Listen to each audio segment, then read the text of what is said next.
Hey, what's up, you guys? Sun's coming up.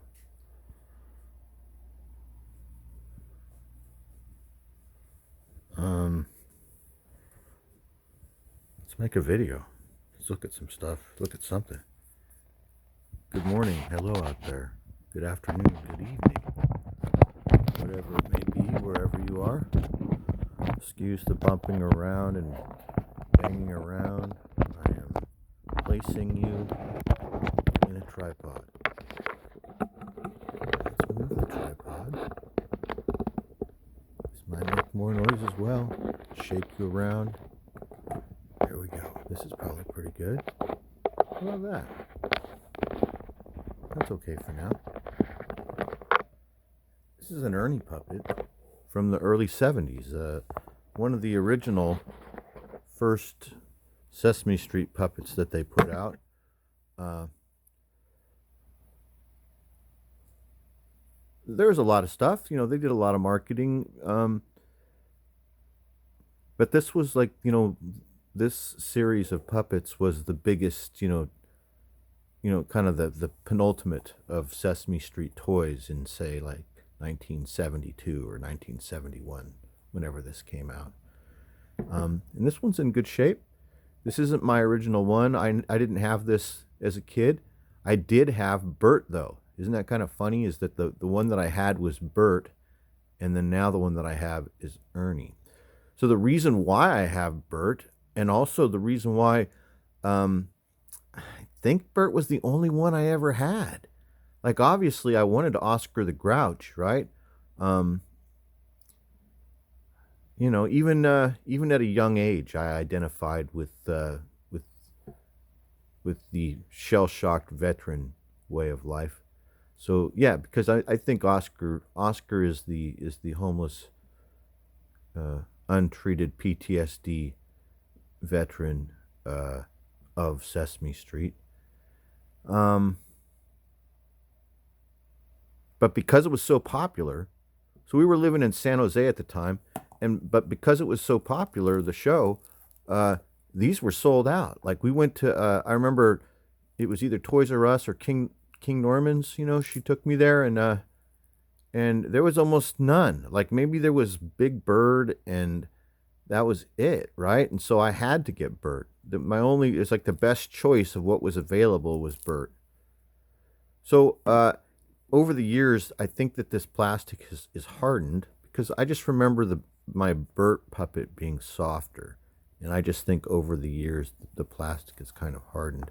But this particular one is in very good shape, considering this thing is very old. Like, I don't know, 50. It's 50 plus years old. It's like 55 years old or something. Muppets Incorporated. But yeah, the fabric is in great shape. I mean, as you can see, this thing basically looks. I mean, whoever had this took good care of it. So if you're interested in these, as I mentioned, they were really popular for a couple of years there in the early 70s, and so they must have made a great number, and they must have sold a great number. So yeah, um, they're out there. And they're not going to be expensive, because nobody wants these, because you can't really give it to your kid, because I don't know. I mean, maybe you could. I mean, maybe I'm not sure. I mean, when my grandson comes over, he could play with this if he wanted to. Um, but at the same time, I wouldn't. I mean, you want to give your kid new toys. So I don't know what it is. Maybe I'm being like, uh, I don't know. It's hard to say.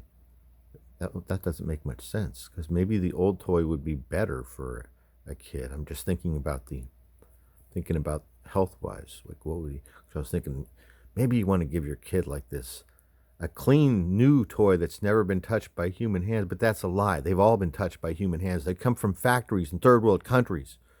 They've all been touched by human hands, and inside the inside of the boxes, let me tell you, it could be filthy. Let me tell you a story. So I used to work in the professional healthcare system, and let me tell you a story about a box of gloves one time that I opened up. So I open up a box of surgical gloves, and well, these weren't sterile. These are non-sterile like treatment gloves. You know, just like gloves, like the purple ones that are purple now, but they used to be like flesh tone back in like 1995 or 1998, whenever this story takes place. But what happened is I open up this box of gloves to to use these. They're called exam gloves, and I take a glove out and I put it on my hand, and inside the finger of one of the gloves, the tip of the finger, was a little rock. There was a rock, an actual rock, like a tiny little rock, you know, uh, like like like that big, like a tiny rock, a little chunk of rock was inside of there, and yeah, inside the glove, at the tip of my finger. Where did that rock come from? That rock came from some factory in Indonesia, or wherever the gloves came from. I can't remember where the gloves came from, but that's where the rock came the from the factory, from the ground outside of the factory. And so what I'm saying is nothing is truly clean. Okay, well, thanks for watching. I hope you guys enjoyed the video looking at this Ernie puppet, and I will talk to you guys later.